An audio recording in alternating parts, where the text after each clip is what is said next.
Amen. Voilà, gloire au Seigneur. Vous savez, dans notre vie spirituelle, et dans notre vie de tous les jours, nous avons chacun une prière que nous faisons à Dieu, et on s'attend à une réponse du Seigneur. Et bien souvent, il y a un temps qui va se passer. Peut-être pour toi c'est quelques jours, pour d'autres ça va être une semaine, voire quelques mois, et même quelques années. Et le Seigneur, il ne va pas te répondre. Alors quand un serviteur va venir prêcher la parole de Dieu, tu vas te dire, lui, il ne connaît pas ma vie, et peut-être que Seigneur, tu vas me répondre à travers le serviteur. Amen. Tu t'attends à une parole de Dieu, parce qu'il y a un moment que tu pries, et la prière n'est toujours pas exaucée. Et ce qu'on veut, bien sûr, quand nous prions, on est fervent dans la prière, et nous voulons que le Seigneur puisse nous répondre. Et alors, je méditais la parole, je disais, Seigneur, bien souvent, on s'attend le dimanche à une prophétie. Seigneur, que tu puisses me parler à travers une prophétie, que tu puisses m'exaucer dans ma prière, que tu puisses me diriger. Bien souvent, il se peut que ce soit à travers un cantique. Il arrive que ce soit à travers un songe que Dieu nous dirige dans notre prière. Ou même dans la lecture, parfois. Dans la lecture, Dieu m'a parlé quelquefois, à travers la lecture, en lisant la parole de Dieu, et j'ai été dirigé dans ma prière. Et je crois que chacun de nous, nous connaissons la réponse de Dieu, de quelle manière il va pouvoir nous répondre. Et j'ai pris un passage de la Bible parce que je me disais, Seigneur, on attend ton exaucement, et le temps passe et on n'a toujours pas de réponse. Et j'ai pris le passage de la Bible de Luc 1, où il va parler de Zacharie, le sacrificateur, avec sa femme Élisabeth. Vous savez, la Bible dira qu'ils étaient, les deux, ils étaient justes devant Dieu. Ils observaient d'une manière irréprochable tous les commandements et toutes les ordonnances du Seigneur. Ils vivaient la justice de Dieu. Ils étaient agréables à Dieu. Et Dieu, à travers le foyer, voir la vie du foyer de Zacharie et d'Élisabeth, il avait un œil favorable dans le foyer de Zacharie et d'Élisabeth. Et je regardais, je dis, Seigneur, le jour où Zacharie va présenter le parfait à Dieu devant l'autel des parfaits, dans le lieu saint du temple, regardez, selon le livre des Nombres 4.35, à cette époque, Zacharie avait 50 ans. À 50 ans était l'âge légal où le sacrificateur finissait sa sacrificature. Ça veut dire qu'il avait droit d'exercer la sacrificature de l'âge de 30 ans jusqu'à 50 ans. Et puis après, c'était fini. C'était terminé, il ne pouvait plus y aller. Il ne pouvait plus faire sa sacrificature. Et pour Zacharie, comme c'était son dernier jour, le sort a fait qu'il devait rentrer dans le lieu saint pour amener, pour la dernière fois, le parfait agréable à Dieu. Alléluia. Et là, je me disais, Seigneur, on peut imaginer dans ce passage de la Bible que Zacharie et Élisabeth, ils devaient prier. Parce que nous connaissons le passage de la Bible, ils ne pouvaient pas avoir d'enfants. Je m'excuse pour les mots. Élisabeth était stérile. Alors il devait prier. Et c'était le dernier jour qu'il allait pour donner le parfait à Dieu. Alors il va venir un ange, l'ange Gabriel, et il va lui dire comme cela, ta prière a été exaucée. Et là nous voyons qu'il a été exaucé et qu'il priait. Et la question elle est, combien de temps Zacharie a pu prier? Des années. Parce qu'ils se sont mariés jeunes. Et il avait 50 ans, il n'avait toujours pas de gosse. Alors il y avait longtemps qu'il priait. Et là je me disais, Seigneur, mais maintenant qu'il a le droit de rentrer, parce qu'il a été tiré au sort, de rentrer dans le lieu saint pour offrir ce parfum, c'était la dernière fois, eh bien, il ne s'attendait plus. Il ne s'attendait plus à la réponse de Dieu. Regardez s'il ne s'attendait plus que quand l'ange Gabriel va lui dire que l'année prochaine, il allait avoir un gosse, il a douté. Et comme il a douté, le signe que ça venait de Dieu, il a laissé muet pendant une année à peu près. Une année, il est resté muet parce qu'il a douté. Alors je me disais, Seigneur, c'est vrai, au début, dans les premiers temps, nous prions, nous avons la foi. Nous avons de l'onction, nous sommes forts dans la prière, parce que nous croyons fort dans notre cœur que Dieu va répondre. Mais comme il va passer du temps et qu'on n'a pas été exaucé dans notre prière, à un moment donné, eh bien, la prière, ça va être une prière d'habitude. On va la prier pour prier, mais il n'y a plus d'onction, il n'y a plus cette foi qui est fervente en nous. On n'y croit pratiquement plus. Mais on continue à prier parce qu'on tient cette prière. Et nous connaissons cette histoire d'Élisabeth et de Zacharie. Ils ont eu un garçon et ils l'ont appelé Jean. Ce soir, Dieu ne t'a pas oublié.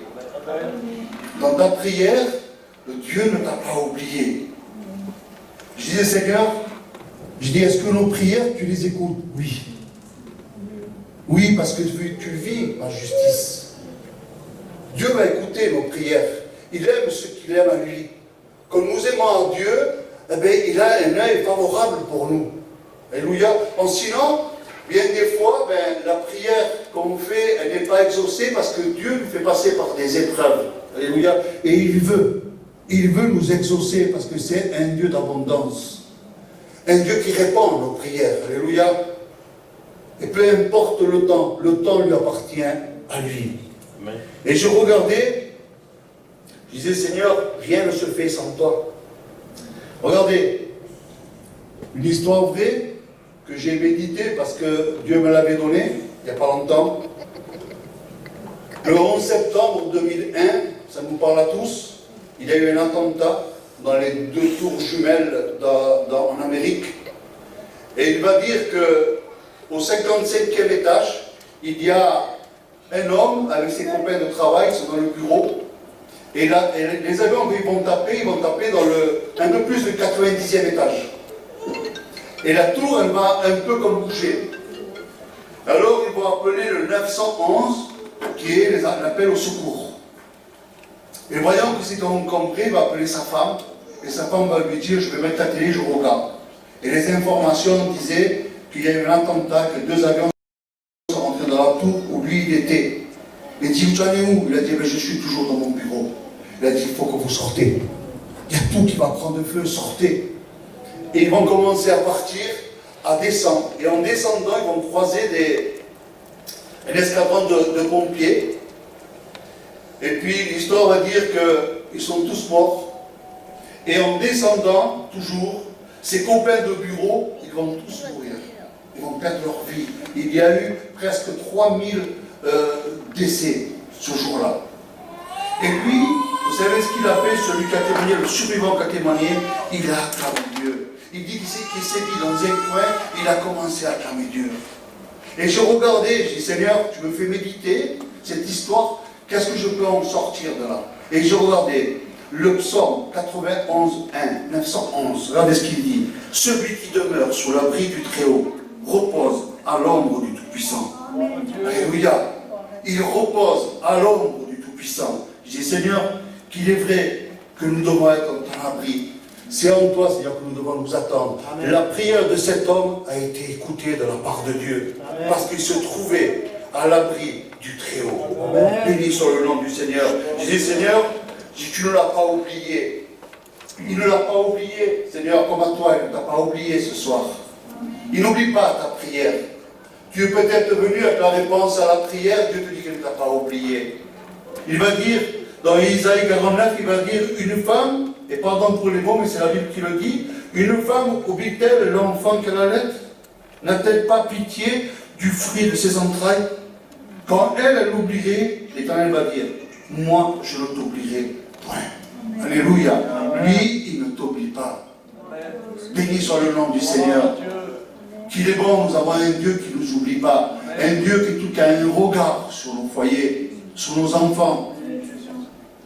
On est inquiet pour nos enfants. Ma prière principale, et le miracle que je vois, c'est que mon fils revienne à la maison de Dieu. Amen. C'est la prière d'un père, la prière d'une mère. Alléluia. Nos enfants, ça fait partie du fruit de ce que Dieu veut nous faire voir. Amen. Alléluia. C'est la prière que Dieu a mis dans mon cœur. Alléluia. Et j'ai pris un passage dans la Bible, dans Jean 11. Il va parler de Marthe, Marie et Lazare. Regardez ce qu'il va dire. Eux, ce sont les amis de Jésus-Christ. Lazare va tomber malade, puis il va mourir. La Bible va dire que Jésus, au 4e jour, il va le ressusciter. Et béni soit le nom du Seigneur. Et je regardais, je dis Seigneur, je dis c'est vrai, ça c'est une histoire qui me plaît. J'aime bien cette histoire parce qu'elle veut faire ressortir la relation qu'il y a entre ces personnes, Marthe, Marie et Lazare, avec Jésus. Ils vivent une relation intime. Alléluia. Qu'il est bon de vivre une vie intime avec Dieu. La Bible va dire même que ce sont les amis de Jésus-Christ. Vous savez, Jésus avait des disciples qui le suivaient. Il avait une multitude de monde quand lui prêchait, mais ils étaient autour de lui. Mais il s'arrêtait toujours dans cette maison parce que c'était ses amis. Parce qu'il est bon que nous soyons l'ami de Dieu, l'ami de Jésus-Christ. Nous devons vivre une intimité avec Dieu, avoir une relation intime avec Jésus-Christ. Je remercie Dieu de pouvoir vivre cette vie. Vous savez, je regardais, je disais Seigneur, il devait être spécial cette famille, pour que Jésus reste avec. Il devait être spécial, il devait les recevoir avec amour, il devait parler quand ils étaient à table, il devait écouter la voix de Jésus-Christ. Combien j'aimerais pouvoir écouter la voix de Jésus-Christ. Qu'il est bon d'écouter notre Seigneur Jésus-Christ. Nous on l'entend tous les jours. Quand nous sommes en prière, alléluia, nous entendons la voix de Dieu. Celle qui nous conseille, celle qui nous dirige, qui dirige nos pas, qui ne nous lâche pas, il a toujours là notre main. Il nous la tient, afin qu'on soit toujours sur le chemin. Alléluia. La Bible va dire, je suis le chemin, la vérité et la vie. Ce soir, mon frère, ma soeur, la compagnie qu'on doit avoir, c'est Jésus-Christ. Amen. Quelle meilleure compagnie que Jésus-Christ. C'est ça notre ami. C'est pas, on n'a pas d'autre ami que celui-ci. Je ne sais pas si tu es ami avec Jésus-Christ. Je ne sais pas si tu entends sa voix. Je ne sais pas quelle vie intime tu as avec lui, mais ce soir, Dieu, tu peux devenir ami de Jésus-Christ, parce qu'il ne fait pas exception de personne. Il ne fait exception de personne. Jésus veut que tu sois son ami. Ce soir, tu repars de ce lieu ami avec Jésus-Christ. Vous savez, Marie, c'était la femme spirituelle, c'était elle qui était spirituelle. C'était elle qui était au pied de Jésus-Christ. C'était elle qui mettait la parole en pratique. Et c'était elle qui a mis du parfum dans les pieds de Jésus-Christ. Ce soir, laisse-moi te dire, tu peux donner le parfum qui est agréable à Dieu dans les pieds de Jésus-Christ à travers ta prière. Dieu ne t'a pas oublié. Marthe, c'est celle qui s'occupe de recevoir Jésus-Christ. C'est celle qui aime être active dans l'œuvre de Dieu. Elle aime l'activité dans l'œuvre de Dieu. Vous savez, dans l'Église, nous savons, il y a des personnes qui se sont fait volontairement pour passer faire propre la salle, placer les chaises, et c'est agréable à Dieu. Amen. Marthe, elle était comme ça. Pour recevoir Jésus-Christ, c'est elle qui s'occupait. C'est elle qui préparait tout ce qu'il fallait préparer à ce fait de bien le recevoir. Et là, nous voyons Lazare, et je regardais Lazare. Je ne vois pas faire grand-chose dans l'œuvre, ni servir, ni recevoir, ni même l'adorer. La Bible nous dit que Jésus, il aimait tous les trois.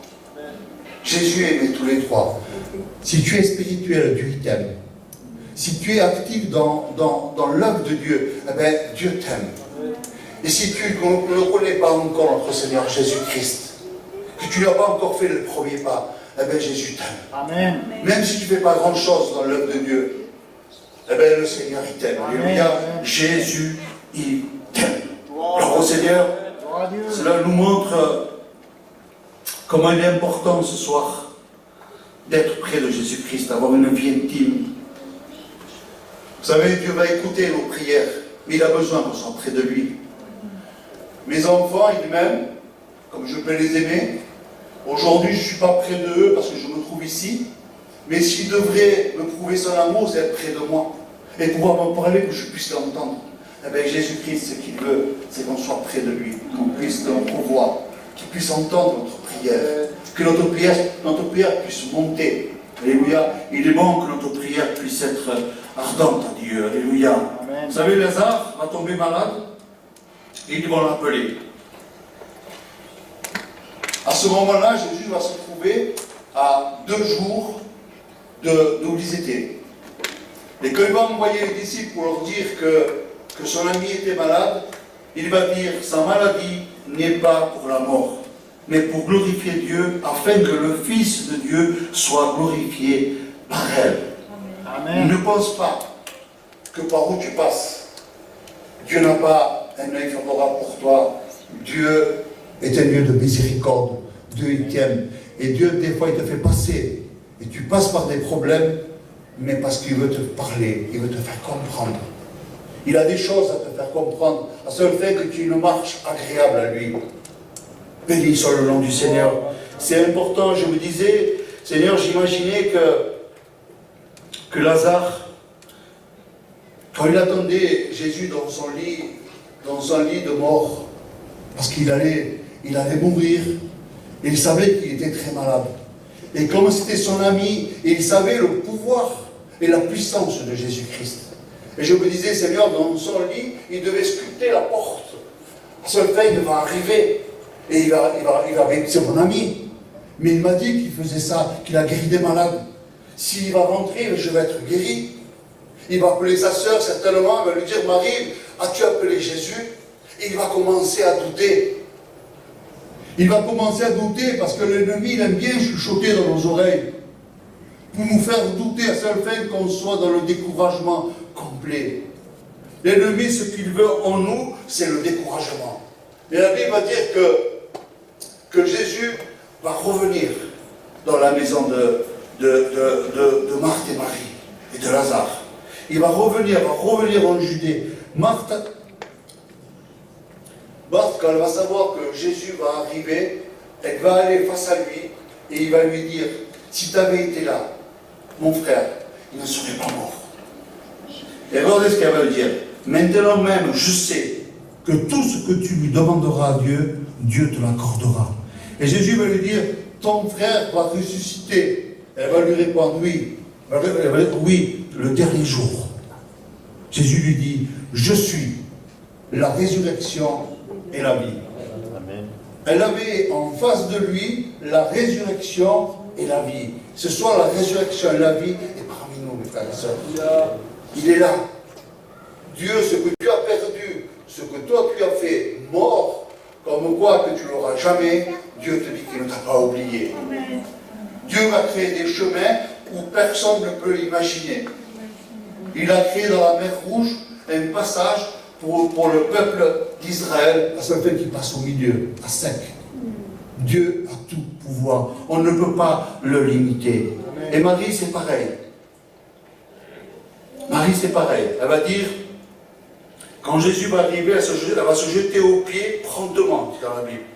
Elle va se jeter aux pieds de Jésus. Elle va lui dire, Seigneur, si tu avais été ici, mon frère ne serait pas mort. Alors Jésus va lui dire, où se trouve ton frère? Où c'est qu'il est? Ils vont aller devant le sépulcre, c'est comme une grotte avec une grosse pierre devant. Et il va leur dire, enlevez la pierre. Enlevez la pierre. Et là j'imaginais un instant que si Jésus ne disait pas d'enlever la pierre et que personne n'aurait enlevé la pierre et qu'il aurait dit à Lazare de sortir, Lazare serait retrouvé face à un empêchement. Des fois dans nos vies, on a des empêchements qu'on ne voudrait pas enlever. Là, c'est une grosse pierre, mais des fois, il y a des petites pierres qui peuvent gêner à notre bénédiction. Et alors Jésus va dire, enlevez la pierre, à seule fin que je puisse le faire sortir. Dieu veut bénir, mais nous devons enlever les petites pierres qui peuvent gêner à la bénédiction. Alors il va leur dire, ôtez la pierre. Et ils vont ôter la pierre, et Jésus va lever les yeux, il va demander au Père pour que tout le monde entende que tout vient de Dieu. Et à ce moment-là, il va dire, Lazare, sors. Lazare, sors. Lazare, je ne t'ai pas oublié, comme en disant, je ne t'ai pas oublié. Lazare, de ton problème, je vais te faire sortir. Mais ton nom, Lazare, je vais te faire sortir de ton problème. Lazare, ton foyer va être béni. Amen. Lazare, ne t'inquiète pas pour ton enfant. Lève la pierre. Et Lazare va se lever et va sortir. Alléluia. Et je remercie le Seigneur. Vous savez, la Bible nous enseigne que l'amour de Dieu surpasse tout entendement. L'amour est plus fort que la mort. Et le sépulcre ne peut pas séparer Christ de ses amis. Regardez, ni la vie, ni la mort ne peuvent nous séparer de l'amour du Christ. Oh Dieu. L'amour de Dieu, elle est incomparable. Amen. Lazare a prié, pour lui c'était terminé. Il allait à la mort. Pour lui c'était terminé. Mais pour Dieu, rien n'est impossible. On ne peut pas le limiter. Jusqu'à la mort, Dieu a vaincu la mort. Il a vaincu la mort. Ça veut dire que dans le moment où toi tu as pensé que c'était terminé, pour lui c'est pas fini. Pour lui ça commence. Quand nous arrivons au bord d'un précipice et que nous avons à un moment donné plus de recours envers l'homme, la Bible dira malheur à l'homme qui se confie à l'homme, il n'y a plus. On est face à l'hôpital, face au docteur, face à la médecine, et on n'a plus de recours. Alors nous, les chrétiens, on va acclamer Dieu. Amen. On va acclamer Dieu et Dieu va se faire connaître à nous. Il va venir à nous et puis il va nous sortir où on est. Lazare sort. Lazare sort. Récemment, je suis allé à l'hôpital pour une malade.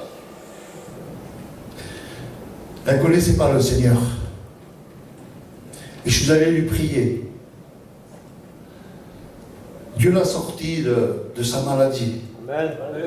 Mais aujourd'hui, elle veut venir aux réunions. Elle a vu la puissance de Dieu. Dieu va se servir d'un des serviteurs, mais c'est lui qui bénit. Amen. C'est lui qui guérit. Amen. Il n'y a pas longtemps, on m'a appelé 2 femmes de la carrière pour un bébé de 3 ans. Il s'était brûlé au 3e degré. Il téléphone à ma femme, c'était 2 femmes. Elles disent, ton mari c'était un pasteur, oui. Il a dit, voilà, on est à la Timone, j'ai mon petit, on lui fait une greffe demain. Est-ce qu'il pourrait venir? On est allé à la Timone. Je l'ai prié, je leur ai annoncé la parole de Dieu, ce qui est normal, et je leur ai prié. 2 semaines après, le téléphone il sonne, c'était ses femmes. Il téléphone à ma femme, elle lui dit, le lendemain que le pasteur est passé, le petit a été guéri. Amen. Amen. Voilà la puissance de Dieu. Il écoute les prières, même de ceux qui ne sont pas convertis, mais de ceux qui aiment Dieu, de ceux qui veulent s'approcher. Dieu veut ce soir te montrer sa puissance. Il veut te donner la vie éternelle. Parce que Dieu a tant aimé le monde qu'il a donné son Fils unique, afin que quiconque croit ne périsse point, mais qu'il ait la vie éternelle. Amen. Voilà ce que Dieu veut de chacun de nous. Nous pouvons voir, je regardais tout à l'heure, j'étais assis, et Dieu me mettait quelque chose à cœur, et je regardais, j'ai feuilleté. Il y a un passage de la Bible de Paul et Silas. La Bible va dire que injustement, c'est injustement, quand on lit le passage, ils vont se retrouver en prison. Regardez, ils ne vont rien demander à Dieu. Ils vont chanter des cantiques et ils vont prier. Alors Dieu va répondre. Il ne répond pas comme nous on pense répondre. Nous on voudrait des réponses comme nous on le voit. Alors là il ne va pas répondre de la même manière que nous on le pense. Il va créer un tremblement de terre à seule fin que les prisonniers qui sont là, que tout puisse trembler. Il va dire que les liens vont se détacher. Je dis Seigneur, je dis quand même c'est fort. Nous on s'attend.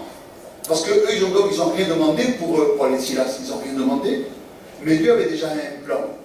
Par rapport à leur prière, Dieu a écouté. Et il va dire qu'ils vont, le geôlier, le gardien de prison, il va demander comment, regardez, je l'ai écrit, je l'ai noté ici. Regardez ce qu'il va dire. J'aimerais vous le lire parce que je l'ai noté ici dans la Bible. Alors, les portes vont s'ouvrir et les liens de tous les prisonniers furent rompus. Alors, ce qu'il va lui dire? Que faut-il que je fasse pour être sauvé? Il va lui répondre, crois au Seigneur Jésus et tu seras sauvé, toi et ta famille. Alléluia. Toi et ta famille. Ils vont être sauvés, toute une famille entière, parce que Paul et Silas ont prié. Et Dieu a répondu, il a donné plus que ce qu'il faisait Paul et Silas. Ils ont donné toute une famille entière qui s'est baptisée. Béni soit le nom du Seigneur. Et nous voyons la puissance de Dieu à travers la prière, mes frères et sœurs. Vous savez, ce soir, c'est simple, la parole de Dieu. Hein, dans le livre de Habakkuk, il va le dire. Je vais essayer de vous le lire, si je le trouve. Et je vais finir avec ça. Regardez ce qu'il va dire. Dans Habakkuk 2, il va dire, j'étais à mon poste et je me tenais sur la tour. C'est une personne qui prie. Hein? On est dans la tour, on prie. Et il va dire, je veillais pour voir ce que l'Éternel me dirait. On a besoin d'une direction de Dieu dans nos prières. On est dans la tour, on surveille, on va avoir une vie qui est agréable à Dieu, à seule fin de gagner le ciel. Nous voulons avoir une vie éternelle, alors nous devons surveiller. Et alors ce qu'il va dire, l'Éternel m'a adressé la parole et a dit, écris la prophétie, grave-la sur des tables, afin qu'on la lise couramment. Et moi j'ai pensé dans les tables, je disais, dans les tables de mon cœur, qu'on puisse toujours les lire, de ce que Dieu met dans notre cœur. Il va dire, car c'est une prophétie dont le temps est déjà fixé. Elle marche vers son terme, elle ne mentira pas. Si elle tarde, attends-la, car elle s'accomplira et elle s'accomplira certainement. Amen. Ce soir, attends-toi. Alléluia. Dieu ne t'a pas oublié. Attends-toi à une réponse de Dieu. Dieu répond, mais pas comme toi tu le penses. Dieu répond comme lui, il est Dieu, il est souverain, et puis cela appartient à lui. Ça lui plaît de nous bénir. Ça lui plaît de répondre à nos prières. Mais quand lui le veut, c'est son temps à lui, et comme lui il le veut. Des fois, on n'a pas des réponses comme on voudrait. Alors ce soir, attends-toi à Dieu. Alléluia. Attends-toi à la prière que tu as faite, Dieu va répondre. On va prier le Seigneur. Seigneur, je loue ton nom, je te glorifie. Je dis merci, Seigneur. Merci, Seigneur, parce que je sais que tu es là, tu ne nous as pas oubliés. Seigneur, tu n'oublies pas mes frères et sœurs, tu connais leurs prières cachées, Seigneur. Aujourd'hui, Seigneur, nous nous attendons à toi. Peu importe comme tu veux répondre, Seigneur, mais nous voulons, Seigneur, être là, à la tour, Seigneur, debout, à attendre ce que tu veux, Seigneur. Sois béni et sois glorifié.